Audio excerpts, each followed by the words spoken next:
Ooh. I hope I don't get copyright striked by Trixie Mattel Cosmetics. Ew! I don't even think the person that got this knows where she got it from. I don't even know if this is actually Trixie merch. Anyway, hello, welcome back.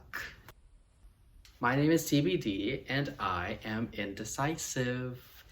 Hello again. Today we're talking about something that I've been inspired to talk about by watching YouTube. Something I love to do. What about that? Well, I will link the person's channel below. I'd never seen their channel before, but I think they have a video that's going a little bit viral recently about a specific subset of the LGBT community and its history, I suppose.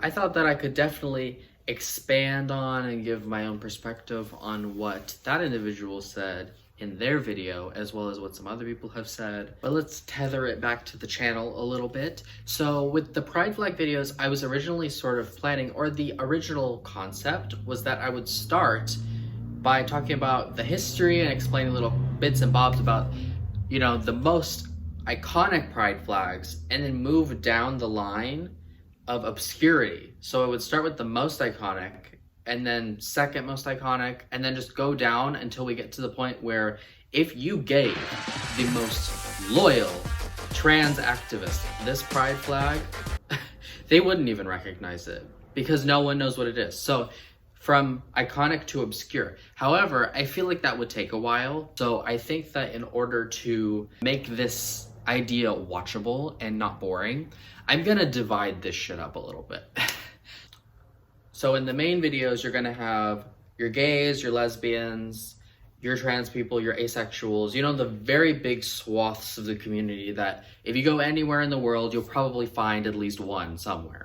And then I'm gonna make this new series about this sort of thing, which I will get into in a second, which is sort of covering the second half of Pride.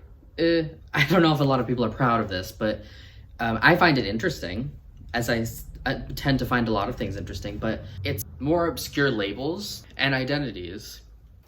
But there is a lot more to these identities than just their obscurity, because you may wonder, how did identities, sexual identities, and gender identities, were they created if very little people use them and they were not popularized?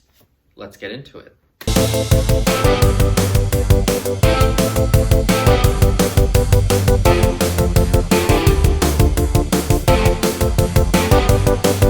What are we talking about today? We are talking about MOGAI.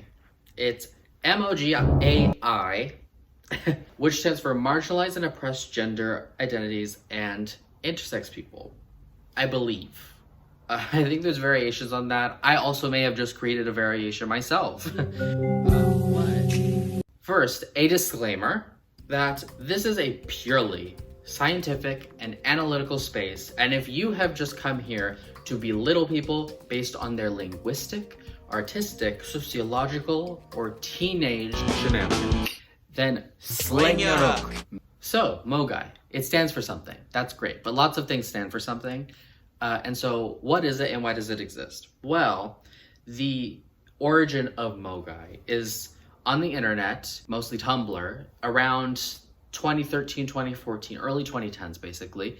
It's persisted ever since, but that was sort of the dawning and the most popular until sort of recently. But the idea behind it was that the LGBT acronym, even LGBTQ and LGBTQ+, are exclusive. They're not inclusive enough. And the reason being is that obviously if you have letters in the main acronym that represent people's identities, and then everyone else that has identities, whether there's a lot of people in those identities or they're obscure, they just get the plus. We added a Q to represent a bunch of people, but as I've come to find out over a long time, is that a lot of people have a lot of trauma with the word queer, and so if you call someone queer and they get offended, you shouldn't get offended that they're offended because they might be traumatized. Basically, the idea behind MOGAI, not to be confused with the anime yokai, which I've never seen. I'm sure I'm not missing much, but basically the idea was to be more inclusive, because we have sort of other terms like this where it's supposed to replace the LGBT acronym because it is just more general, so it can include everyone. There's also GSRM, which is gender romantic sexual minorities, I think, something like that. I remember there was a club in my high school that used GSRM a lot. That one does not have the baggage that MOGAI does, though.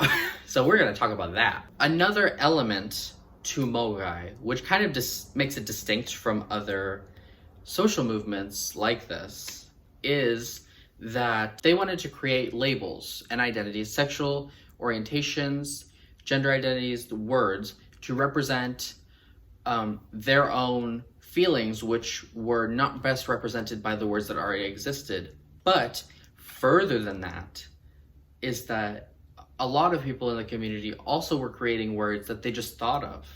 And they thought, even though this doesn't represent me, it might represent someone else. Now, you may start to see where that could go wrong. Because there are a number of things that make that a horrible and inefficient system of language delivery. First of all, if you are inventing a word that no one has told you they need or have any desire to exist, you just feel like it could exist, then it probably will not be popularized, at least for a long time, because no one will be there to pick it up and start spreading it, because that's how language sort of changes, is that people spread the word around. The second thing is, when you are a 12-year-old on Tumblr and you see an innate inequality in the world, what do you do about that? Because when you see an inequality in the world and you are a very young teenager, all you want to do is change the world, but you don't think that, you don't want to wait. So what is a 12-year-old to do? They are going to change the world through their blog. Do not shame a 12-year-old's blog, because blogs share information. Unfortunately, in this case, the information is usually fairly vague and hard to comprehend. We will get back to why that is, though. That is not where the story ends. I've been hyping this up for enough time now. I feel like we need to just dig into this.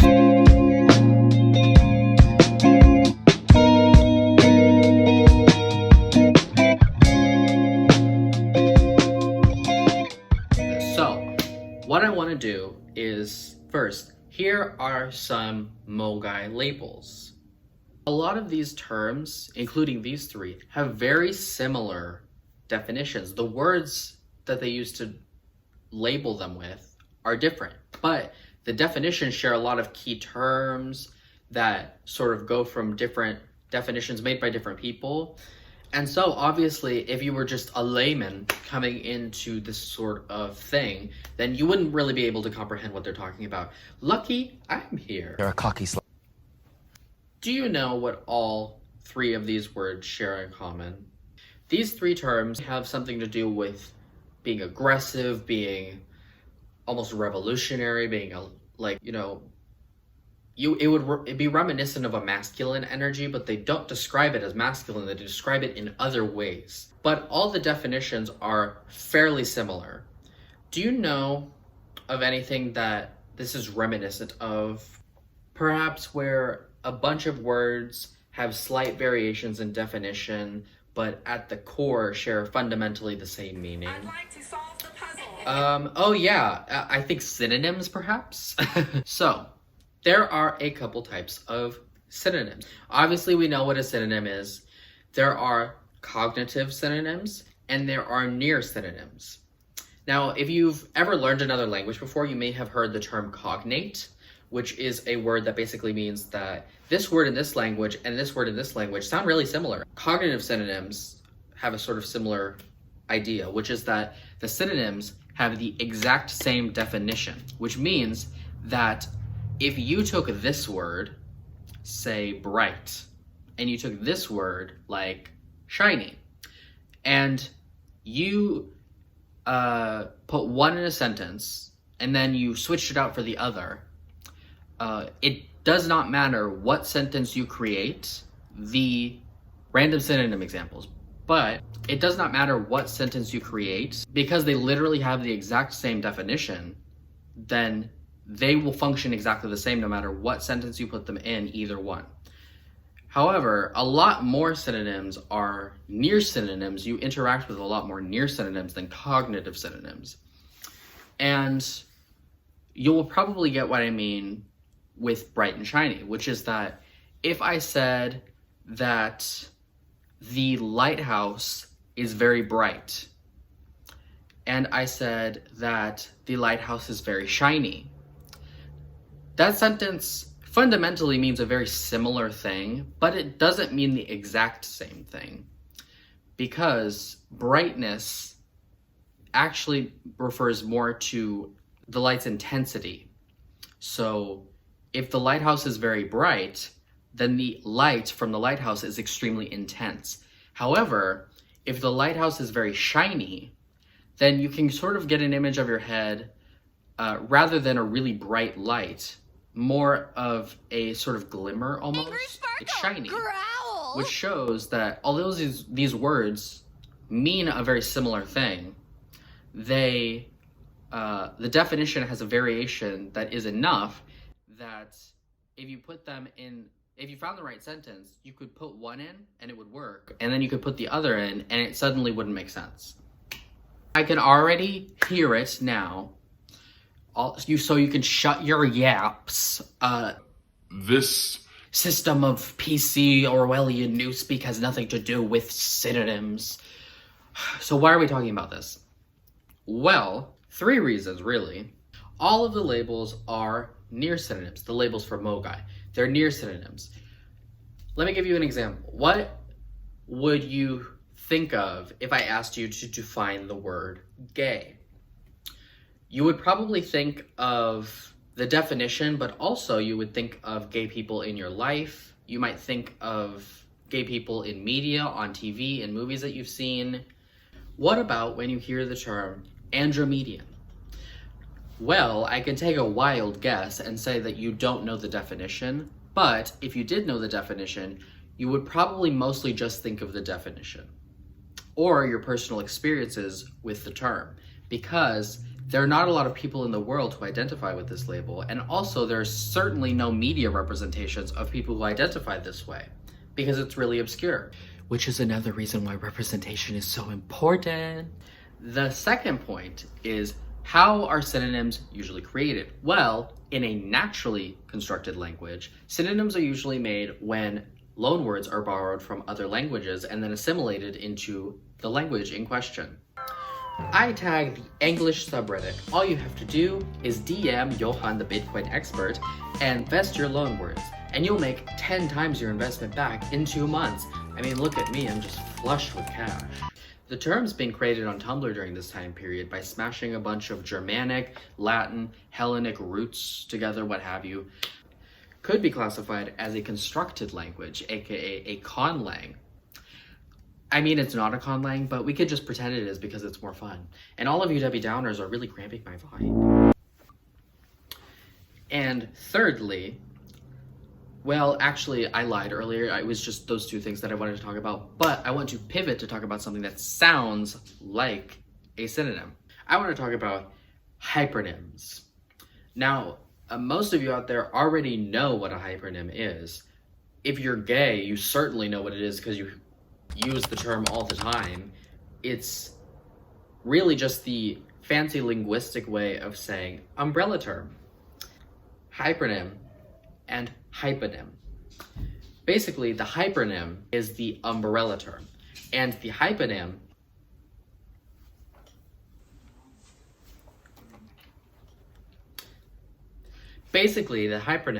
is the umbrella term up top, and then the hyponym are the branching things underneath. So if queer is a hypernym because it's the umbrella term, then everything that is also considered queer is the hyponym because it's a branching path underneath.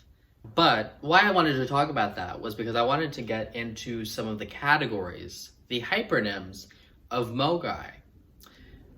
Because the source that I'm using has organized a lot of the terms that they've found over the years into very overarching categories. Two of them, there's 4 in total.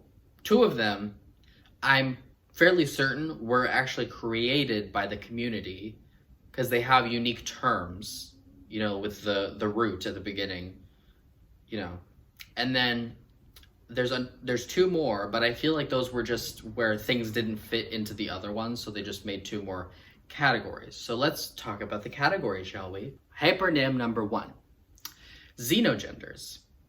And if you want to know what that means, then take a middle school Latin course, because it will be very helpful for the rest of this series. Thank you. Hypernym number 2, genders pertaining to PC.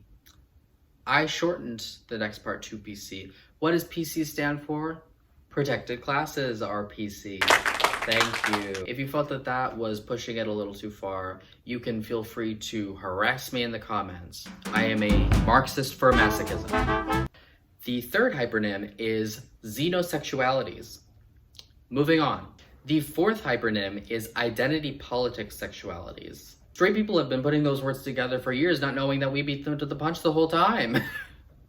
I'm glad we could be fodder for your cringe forums, you bunch of sluts. And I would call you virgins, but virginity is a construct, and I'm also counting your hand.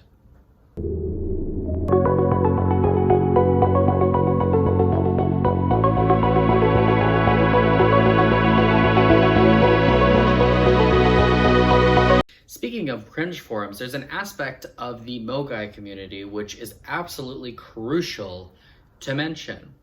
I saw it mentioned many times in the comment section of the video I watched, which mainly inspired me to make this video. From my perspective, if you read through any of these massive glossaries, there is something that you will notice immediately. And that is that there are many labels that have to do with trauma, with executive dysfunction, and with neurodivergency. What is the biggest meme associated with the MOGAI community that most of you probably didn't even know were MOGAI in origin? Well, to answer that, what do most conservatives, Blair White and Calvin Guerra, have in common? I mean, besides the fact that you could make a Venn diagram of them in 10 different ways, but besides that, go to Ms. White's channel and click on any of her videos that are related to trans stuff. You will recognize them by their clickbait thumbnails and titles.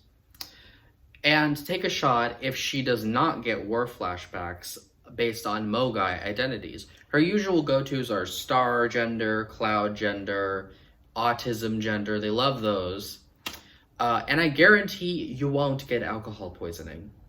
I don't recommend operating a motor vehicle though. Sorry, Dave. Circling back to the point of that conversation though, a lot of the people that are not in the MOGAI community, most of these labels would not make a lick of sense. Not to LGBT people, and not certainly to Tabatha from your mom's Facebook group. Hello, I'm Tabatha Coffee, and this week I'm taking over a business run by 2 sisters who are complete dodo heads. The reason why is, take this label for example. We talked about it earlier, Andromedian. Hi everyone, we're back. She says she wanted to steal my little coat here, which is adorable, by the way. The coat and her. But anyway, Andromedian was what we were talking about, labels. It's basically another way of saying the, memed star gender, cloud gender, space gender, astro gender, but with the specification that the Andromeda galaxy must be involved. Very oddly specific. We will get back to the specificity in a moment. Now, I want you to analyze what I just said. My gender identity is space-themed and focused around the Andromeda galaxy. If you didn't understand what I just said, then let me rephrase it for you. Mia sex identity è stazionabo con temo kai focuso cercao mangialo della pugo en la galaxio Andromeda.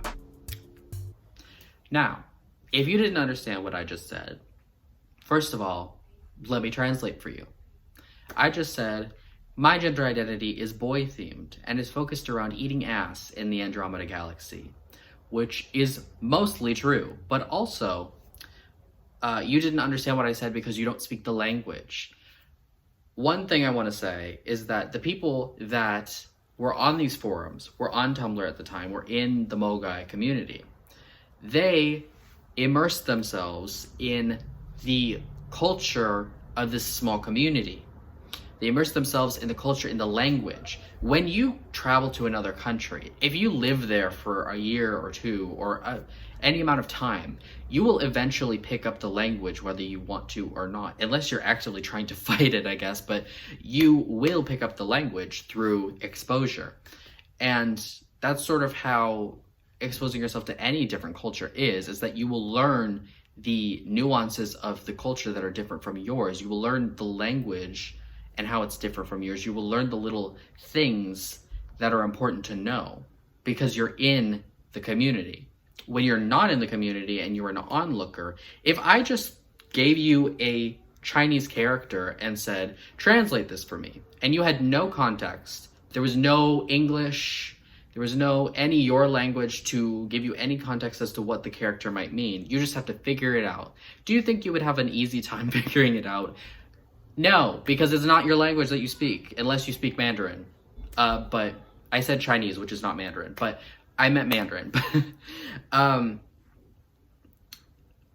point is that the language that you speak is also part of the culture that you exist within, and so you learn it by existing within it. And if you're an onlooker looking from the outside, you might think that doesn't make any sense.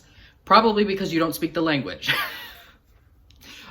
Next, I want to posit that the people that see something like autism gender and their first response is to cringe, make jokes, and be original, is that those people are neurotypical, and that is important. I want to real quick specify what neurodivergence even is. Basically, what it is that it's a variation in the human brain that involves sociability, learning, attention, mood, and other mental functions. It can include things such as being on the autism spectrum, ADHD, ADD, dyslexia, dyscalculia, dyspraxia, Tourette's, a lot of different things. And there were many accounts of people that were interacting with the MOGAI forums at the time who can tell you this exact thing, which is also fairly obvious if you just look at some of the labels that exist to this day. Not necessarily because they're widely used, but because they've been preserved, like an archaeological dig. But what you will see, obviously, is that a lot of the people that were in this community were autistic teenagers trying to figure out what the hell was the deal with their gender and sexuality. If a neurotypical e-girl goes online, it won't take long to figure out that she is in fact very gay and wouldn't step on you if you were the last meatbag on Laurasia. On the other hand, neurodivergent people can have sometimes a very confusing relationship with gender and sexuality. Pause. I just tricked you. And some of you may have figured out how I did it, because it was not subtle, but this lovely individual has autism and therefore is neurodivergent. Whereas this lovely person has a condition known as lymphedema, which is a medical issue where you lack lymph nodes, which are the things that drain fluid from your body, and therefore fluid will start to collect and it will cause swelling. Other than that, their brain is fairly standard issue as far as I know. My point is that if I was able to convince you, even for a second while these individuals were on screen, that the one that looks like any other person you would see walking down the street and not notice is not autistic, and vice versa based on appearance alone, then maybe we have to have a conversation about stereotypes.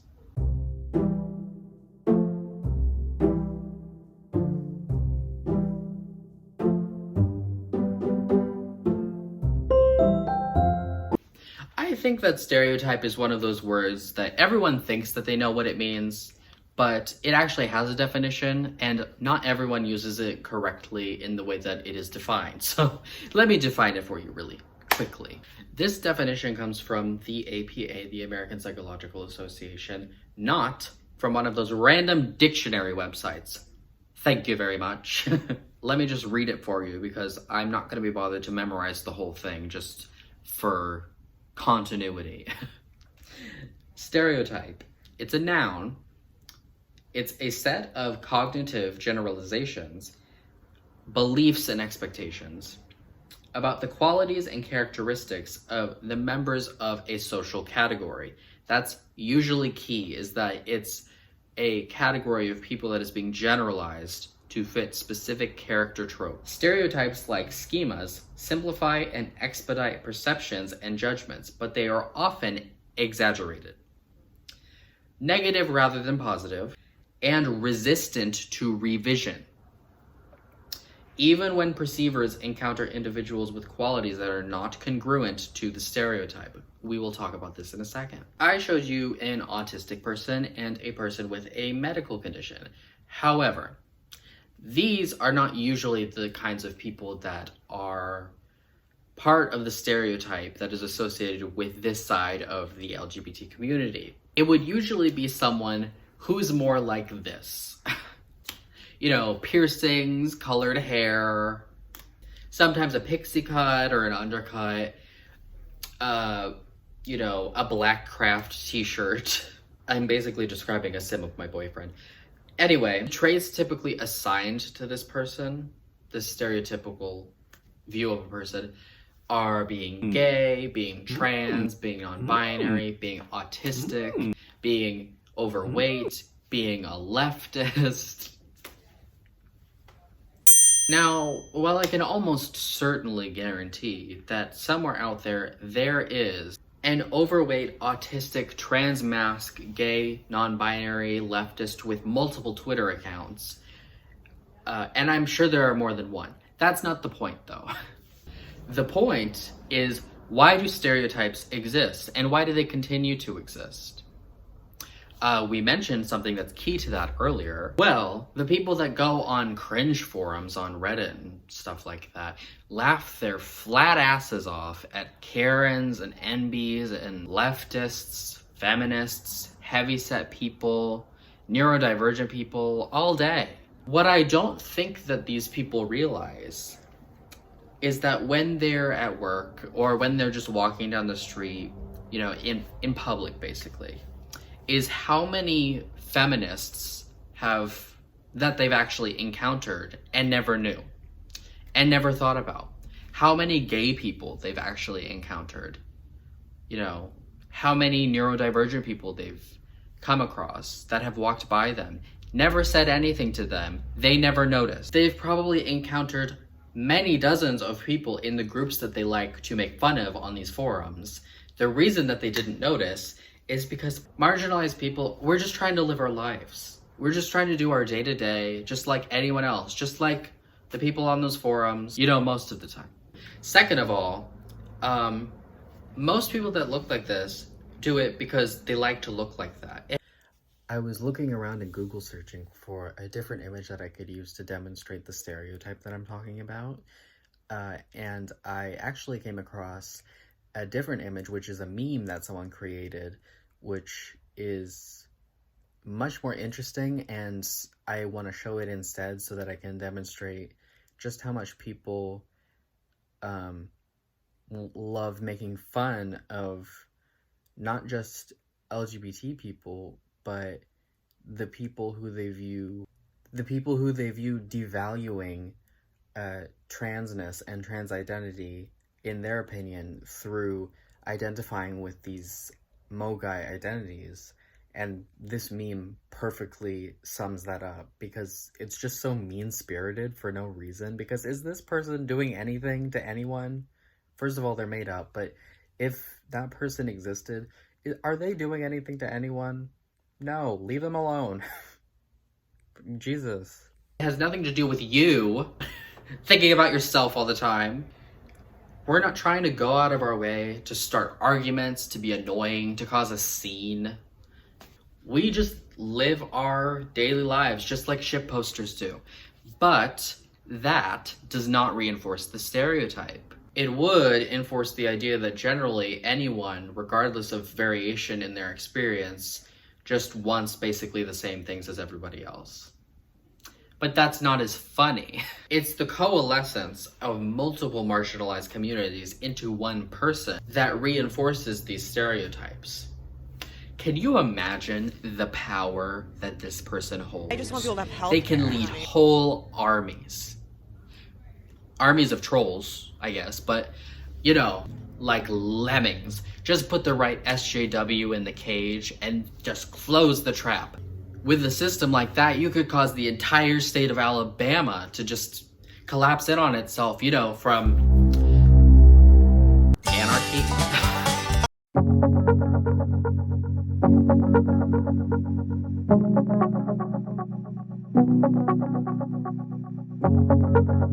So now that we are, hopefully, on the same page about the MOGAI incident, we could talk a little bit more about the pattern that I mentioned earlier, because when I talked about it earlier, I went on to talk about memes that are directed at the people that use these labels, as well as other queer people as a result of these labels. However, we can go deeper.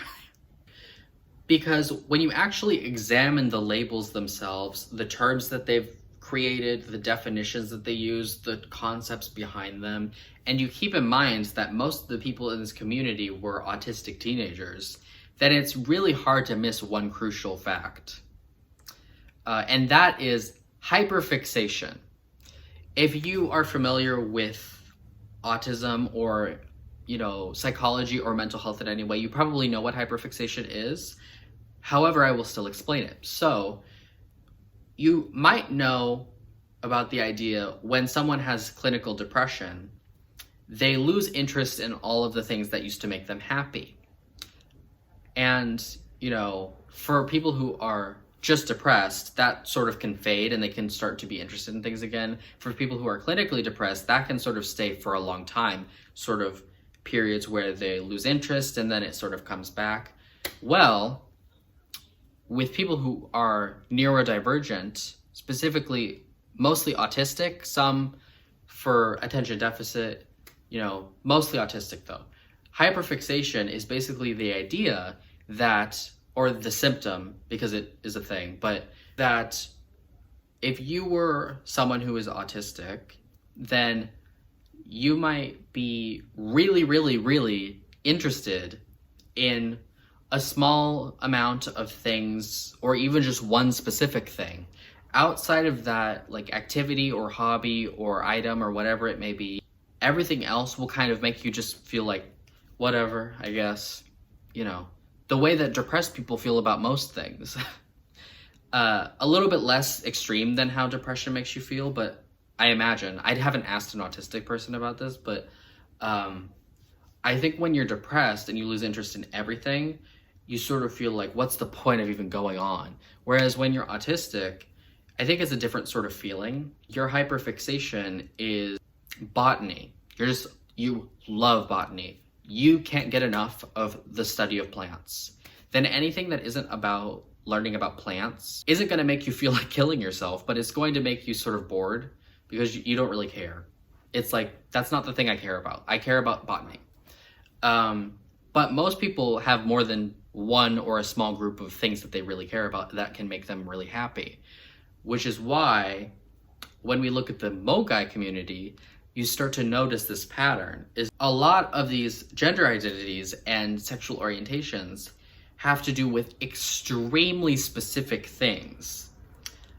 You know, a lot of them have to do with things that exist in nature or music or animals or aesthetics or various number of things. But when you take any number of a number of these, and so when you are sort of like, when you're 13, you're going through puberty, you're trying to figure out your gender and your identity, your sexuality. It's not hard to see how your ideas about what could be going on with your gender identity, your sexual orientation, and your hyperfixation could start to meld together a little bit.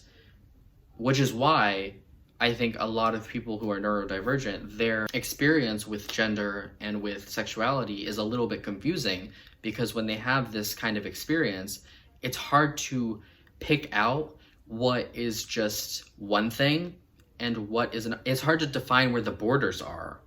everything sort of blends. It's all identity, but when you feel so intensely strong about something, you may begin to wonder about how that plays a role in how your identity is being shaped in your own world. Now, I wanted to take you through a little gallivant through the website that I've been using that is sort of a glossary of all of these terms, because for the rest of the series, I said earlier, is that at a certain point, the Pride Flag series is going to stop when we reach a certain level of obscurity.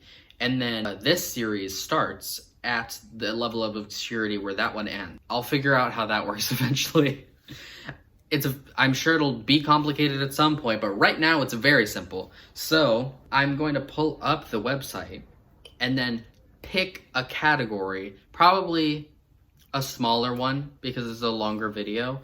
And then every other video of this series in the future will be going through the different categories and sort of talking about them, talking about what the person that created this label might have been feeling, describing it. Basically, my goal with this series is sort of to get people to understand that language is just language. And the other thing is that I want to normalize a lot of these identities because I think they get a bad rep because a lot of them are just completely misunderstood by most people. Now, I have seen some on these glossaries that deserve a bad reputation, and we will get to them. Oh no, but for now, let me pull up the website. I can give you some examples and we'll talk about it, and then we will move on from here into the future of this series. Let's go. Okay, the category that I've decided to talk about is a category with a moderate amount of flags and identities within it. Moderate, smaller, I suppose, but it's the fashion gender category, and I love that. That is amazing. Ladies, I've made my decision. I heard they were closing a couple weeks ago. I just didn't. I don't think they. Katya, Shantae, you stay. Anyway, back to the world of fashion. This next one is called, I don't know, none of these have pronunciation guides, and they're all based on different language families. Well, Indo-European is a language family, and they're mostly based on Indo-European. That's not what I meant. I meant like some are parts of like Germanic, some are Latin, Hellenic, and all have different kinds of pronunciation rules. So, and they don't specify where they got the roots from, so it's really hard to tell what they exactly want. So most of the time, English pronunciation rules are helpful, but sometimes it doesn't really work all the time. So this one says what I believe to be Antiquafacheon. I don't really know if that's how you pronounce it. It would be an interesting term if that's what they came up with. Teenagers. We have to remember teenagers. All it really says about this identity is that it is an aesthetic gender within the fashion category, and it has roots that sort of sound, well, it might not even be a root. It might just be them taking the English words antique and fashion and just modifying them and smashing them together. So I have a weird feeling like this gender identity has something to do with being really being really into antiquing, which I have no problem with. I had to go to antique stores throughout my whole childhood, sometimes forced and sometimes also forced, but I didn't hate it anymore. The next one is called Clothgender. Again, we're getting into the sort of specific stuff. So this is an aesthetic gender defined as like cloth. And the way to describe that is as it may be soft or in small patches. Here's another example of something where if you described that and said that is a gender description to a cishet person or to a just anyone that wasn't familiar with these terms, they would be like, that does not describe an experience of gender in any way. But that could just be because those are words that you would not typically use to describe your experience with gender or the experiences with gender of people that you're familiar with. However, the people in this community describe things like this all the time. Next one is dermagender. Dermagender is an aesthetic gender defined as cosmetic gender. You use this gender for the fashion and confidence. That's really interesting, actually. It almost reminds me of the concept of being a drag queen, because obviously drag queens are performers, it's their job, but beyond that, a lot of drag queens, if you watch Drag Race, because that's the ultimate representation of drag queens around the world, but if you watch Drag Race, a lot of them will say how, you know, the makeup is almost like a shield, the wigs, the costumes, it's like a big barrier where you can be really confident, you can almost create an entire separate identity, like an alter ego, where if anyone bullies you, is rude to you, you could just shove them off because it's your alter ego. It's not you. You're not confident, but the alter ego is confident. That is sort of what this reminds me of, is they're almost creating a gender identity to imbue themselves with confidence, where they're like, I'm not confident, but I am giving myself this identity, which is creating an alter ego within myself to create confidence that I don't normally have. You take sort of the drag element out of it, because the thing is that they say this on Drag Race a lot, is that literally every time this is brought up, if you take the makeup away, if you take the drag away, that confidence is still there. It's just you. They say it every time because it's true. And so this is the same sort of concept, is they're creating an identity to be an alter ego that will take the confidence that is already there, but they can't really unlock, and unlocking it because they've told themselves it's okay to do it now. This one doesn't have a pride flag, unfortunately. It would be cool if it did, though. The next one has a really cool pride flag and a cool name. It's called Gendernoir. This is an aesthetic gender defined as a gender associated with the noir style or aesthetic. So this is another time where vagueness is not helping them, because when they say noir, do they mean the film? Do they mean the film genre of noir? Do they mean, they say aesthetic and style, but so do they mean, they don't mean the genre itself, but they mean the way that the noir films looked and sort of felt, but not actually the films themselves. So it's almost like, this is the vibe I'm getting, is that they are taking here's the example I'll use. The Doctor Who episode from season 4 is episode 7, I believe, Unicorn and the Wasp. In that episode, spoiler, there is a giant wasp and Agatha Christie. Wonderful.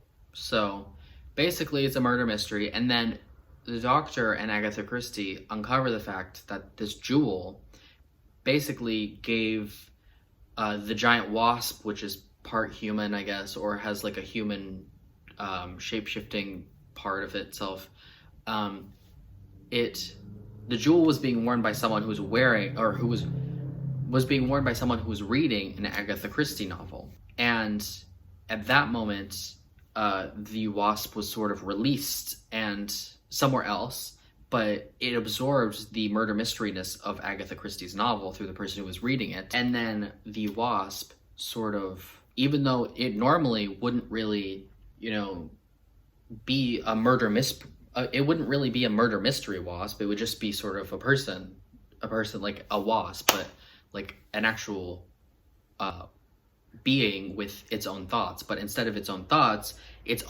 are mixed in together with Agatha Christie and murder mysteries. That's what this kind of reminds me of, is if you frame that a little bit differently and say that murder mystery is sort of a gender identification or expression, it was absorbed by the wasp, and now the wasp has an expression of gender that is specifically related to murder mysteries. We might come across one that is similar to that exact concept at some point, maybe, but just replace the murder mystery aspect with the noir style, and the same thing kind of works, you know. Now we have Normcoric. It has quite an, I would say, a chaotic neutral pride flag. It's a little bit of a weird color combination, which is interesting for the fashion category. Although when I'm looking at the colors, it almost looks like colors that could be on clothes, but on a flag, they don't really work. This one, I took 4 years of Spanish, so I want to pronounce it Punque, but if it's English pronunciation, then maybe it's Punque. Or Punky. I don't know. It's an aesthetic gender defined as a gender characterized by the punk aesthetic. Fashion, culture, music, and attitude can be used as a descriptor or as a noun. Oh, wait, I think I know how to say it now. I think it is just punk, but spelled funny, which is really funny. This almost feels like, you know, how folks can be spelled differently to be folks with an X, which is supposed to be more inclusive of certain people, as well as there's other things that can sort of do that, where they change the spelling to make it have a different connotation. I feel like that's what they were trying to do with this, although being punk, anyone can be punk, so changing the spelling, really the only purpose of that seems to be to make it specifically fit into the aspect of making it more part of your identity and less of like, I am really into punk culture. Like, I'm not just into punk culture, punk is my identity, which is really funny. Scenefluid is an aesthetic gender defined as a gender that often changes or shifts with time and is affected by outside influences, gender fluid, such as people, places, or music. While it is fluid, it is almost always connected to scene culture, aesthetic, or morals. We see again how they're taking something that most people already are aware of, which is gender fluid. They're connecting it to their hyperfixation, which is scene culture. Which this feels like something that more people could have actually been into than some of the other ones, but I mean, it is still very specific in being that it has the fluidity aspect to it, but a lot of people in this community were probably scene kids. I'm not stereotyping. I'm stereotyping, but I don't know, just based off of the other pride flags I've seen, based on like the other aesthetic genders I've seen, like 80s choric, 90s choric, there's a lot of stuff that says that they really like aesthetics, and scene kids love aesthetics. This one has an interesting name. It's called Shampooium. It says it's an aesthetic gender. It doesn't really have much of a description. The pride flag is really boring. It does remind me a little bit of shampoo for probably obvious reasons. And then in the tags, it's also tagged under cleaning and soap related MOGAI, which would probably imply that this is just a gender that's supposed to be associated with shampoo.